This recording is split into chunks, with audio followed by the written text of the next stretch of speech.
And we'd like to share, Bo, would you share with these beautiful people your 3 favorite things? Yeah, whenever we do this exercise, I think of one guy, a guy named Roy London, and he was the most well-known performance coach in the world. He has since passed, but this was 1990. And I had just left playing in the NFL, and I wanted to become a performer. I wanted to be great on stage. And everyone told me, you've got to go work with this guy. So I went to LA, and I just wanted to peek in on this guy's class.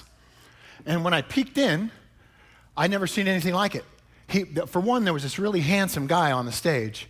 Like, I'd never seen a guy this good looking that he was coaching. And the guy had a guitar, and he was like a country boy. He had a little guitar, blonde hair. And Roy London is coaching him, and he's going crazy, like you gotta do that, he was all over this guy. And some of it was reminding me of playing in the NFL. It was that kind of coaching. The guy on the stage ended up being Brad Pitt, by the way. Yeah, before he was Brad Pitt. I love that you're pointing at me right now. Yeah, that's right.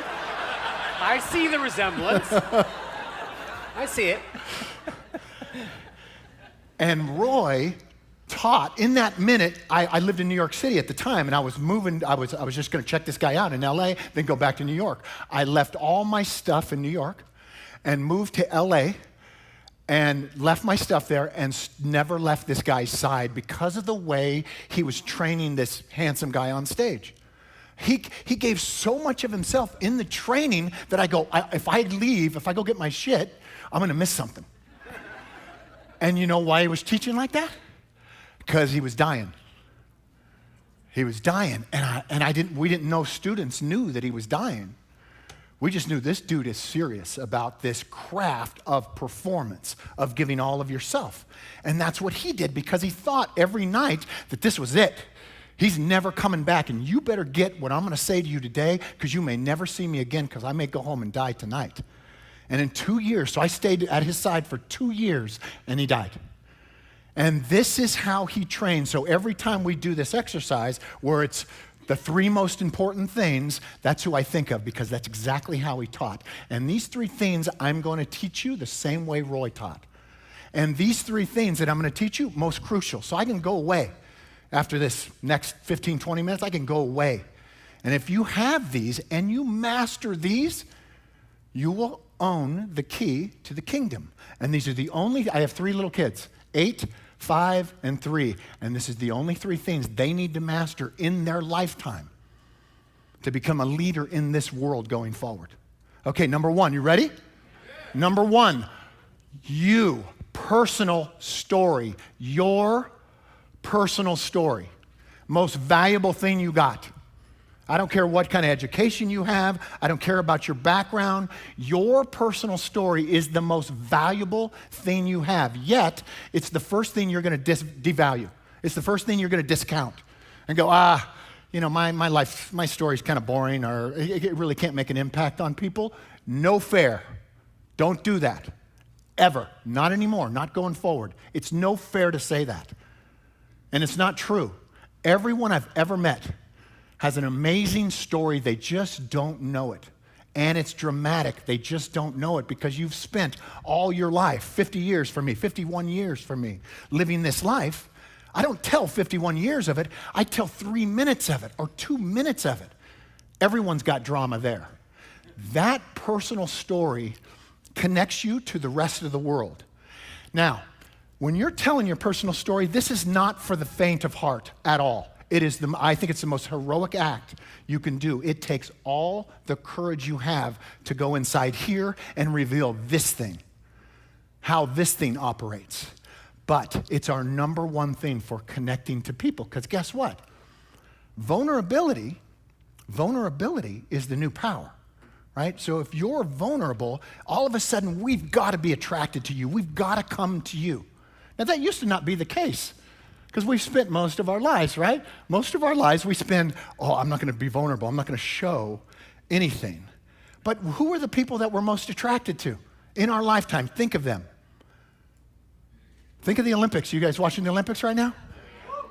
What's attractive is when they're so vulnerable because they're so far gone. They're so far out there, extended. You see these little girls? These little pixies? So you can't take your eyes off them, can you? Why? Yeah, and they're so fragile. One little gone, out, loser, no good to us, you know? Like that. Their personal story is the key to their life if they have the ability to express it and share it with people. Okay, that's number one, personal. The more personal your story, the more universal it becomes. So the more I get personal about my story, like I'll give you an example right now. 10-second story. My dad is a cowboy, right? He ropes cattle, right? When I was growing up. So when you rope a 1,000-pound steer, you jump off the horse and you hold the steer back with the rope. Well, the steer's run in the opposite direction. That rope slides through your hands. Well, that burns your hands. Actually, smoke comes off your hands. So my dad had these hands just full of scar tissue. So when we were kids in the swimming pool during the summer, my dad would pick us up and throw us, and we go, "Ah, Dad, don't touch me," because his hands were just scar tissue. Okay, that took 10 seconds to tell you that. When I speak of my dad's hands, you don't think of my dad's hands. You think of your dad's hands. The more personal it is to the teller, the more specific, the more detail, the more you get your life. So people always go, "Well, Bo, wouldn't that be selfish to just talk about myself, my personal story?" No. You know why? People don't get you when you're telling your personal story. They don't get your life. They get their life. If you're good at it, if you're specific and make it personal. Now, that personal comes with a lot of pain, okay? But guess what?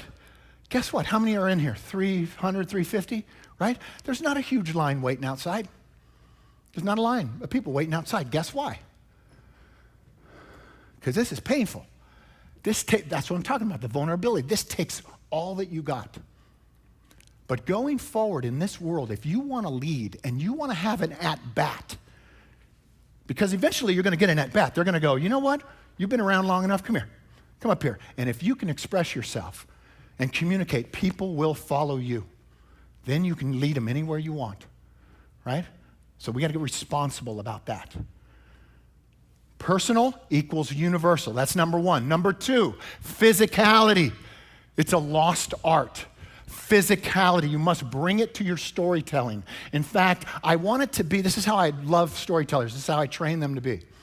I don't want there to be any separation between you and your story, right? In fact, I want these molecules of you and this story to marry, to bridge together and be one, so that this physical body is communicating you 24 hours a day everywhere it goes. Like the athletes are a great example, because that's, you see, like even when they're not performing, what are they doing? Why can't you take your eyes off those little pixie girls? Yeah, they're just like, their whole life is in the balance, and they're physically getting themselves ready for it. And it's pure expression, yet they don't say one word. There's a tribe in Africa, and this tribe lives among the beasts, and they never get eaten by the beasts. They live among the lions and the tigers and the cheetahs, and they never get eaten. So my movement coach, this is what he's dedicated his whole life to the movement of people on stage and to animals, and studying those two and putting those two together, and what it takes to have stage presence. So he goes, he hears about this tribe in Africa, so he goes, lives with them. He lives with the tribe. And he notices the way they move and the way they carry themselves. No lion would ever mess with them, because they move with a purpose.